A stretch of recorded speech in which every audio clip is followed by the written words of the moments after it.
सुधांशु जी, तो supreme court की निष्पक्षता को लेकर सवाल खड़े हुए कि राज्यसभा या किस तरीके से प्रभाव डाल दिया गया है। अब वो डर की वजह से एक महिला का केस भी जिक्र किया गया। सुनिए, जज या चीफ जस्टिस के सेवानिवृत्त होने के बाद उनका किसी भी सरकारी पद पे आने के दर्जनों उदाहरण हैं और राज्यसभा में भी नामित होने के जस्टिस रंगनाथ मिश्रा से लेकर बहुत उदाहरण हैं।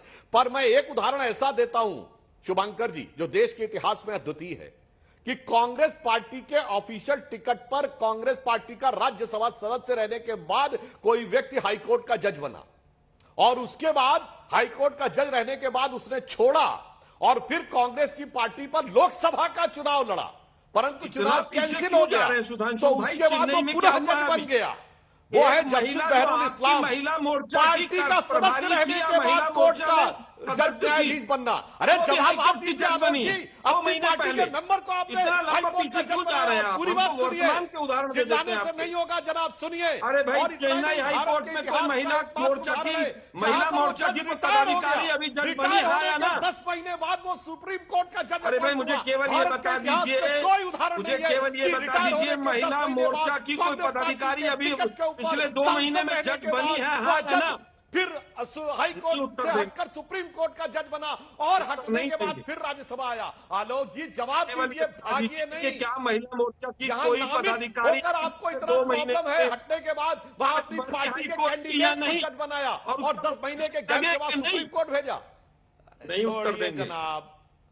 कमिटेड जुडिशरी किसने बोला? महिला मोर्चा की एक पदाधिकारी जज बनी है। अगर जज नहीं समझेंगे सरकार की जरूरतें क्या है तो उन्हें ठीक कर देंगे। महिला मोर्चा की पदाधिकारी सुप्रीम कोर्ट में आप कहते हैं जजों की नियुक्ति सरकार करेगी। तो सुप्रीम कोर्ट का कानूनी मामला था, सुप्रीम कोर्ट ने उसको तय किया, हम लोग कैसे बोल सकते हैं?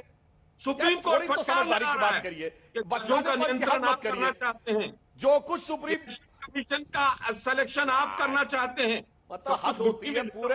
आलोक मजबूरी हो सकती है कि आपको पार्टी से निर्देश हो कि आज रायता ही फैलाना है, मगर दर्शकों के सामने आप ठीक है। अब मुद्दों से क्योंकि थोड़ा सा हम भटक गए हैं शांतनु जी, मैं आपके पास आता हूं और वापस आज जो चर्चा का मुख्य मुद्दा था उस पर हम आते हैं। आपने इस पूरी कॉन्वर्सेशन को सुना, बड़े धैर्य से सुना, क्योंकि आरोप बहुत लग रहे थे, इसलिए बार बार मुझे मजबूरीवश जाना पड़ा था।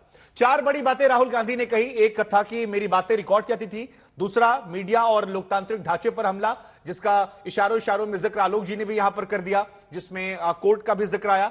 तीसरा कि विपक्षी नेता मुद्दों पर बात कर रहे थे, जेल में डाल दिया गया। और चौथा था चीन की तारीफ के साथ साथ आतंकवादी मुझसे मिलने आए लेकिन मुझे कुछ नहीं किया क्योंकि ये सुनने की शक्ति है, ये उनकी तरफ से कोट आया था। अब क्या देश की बातें विदेशों में चर्चा होना और इस पूरे कॉन्टेक्स्ट पर आप कैसे देख रहे हैं, कैसे एनालिसिस कर रहे हैं?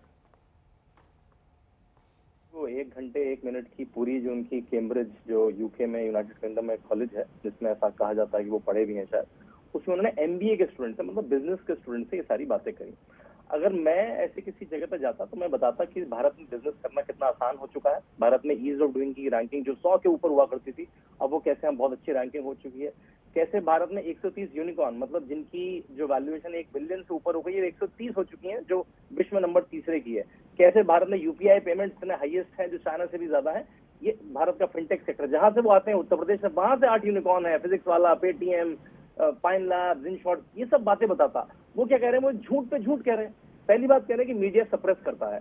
देखिए, मैं दिन की कम से कम 4 या 5 डिबेट करता हूं, ऐसा मैं पिछले 6 साल से कर रहा हूं। ऐसी कोई डिबेट नहीं है जिसमें कोई कांग्रेस का विषय और कांग्रेस का व्यक्ति ना आता हो।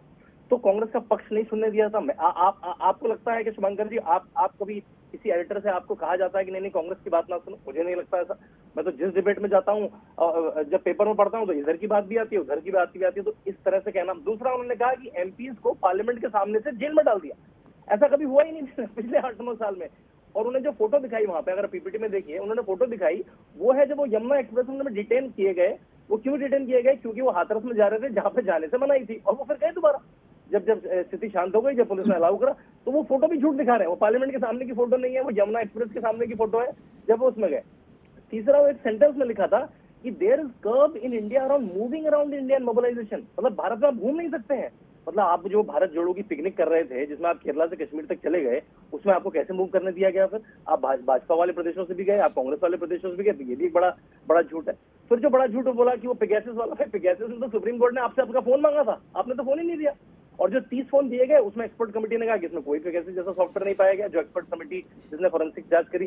तो कहना क्या चाह रहे थे एमबीए स्टूडेंट के बीच में, मेरे तो समझ में नहीं आया। और आखिरी के 10 मिनट उन्होंने चाइना और इंडिया की पब्लिक पे कोई फिलॉसफी मारी, जिसको अगर आप लोग में से कोई भी समझा दे तो मैं बिल्कुल आपको नतमस्तक हो जाऊं कि फिलॉसफी क्या थी, उसमें उन्होंने क्या कहना था। मेरे ख्याल से वो भारत की बुराई करना चाह रहे थे, कह रहे थे डेमोक्रेसी अंडर अटैक है। अभी वो 3 चुनाव हारे हैं, त्रिपुरा, नागालैंड, मेघालय का। कौन अंडर अटैक है वो सबको पता लग रहा है, कांग्रेस पार्टी शायद अंडर अटैक है।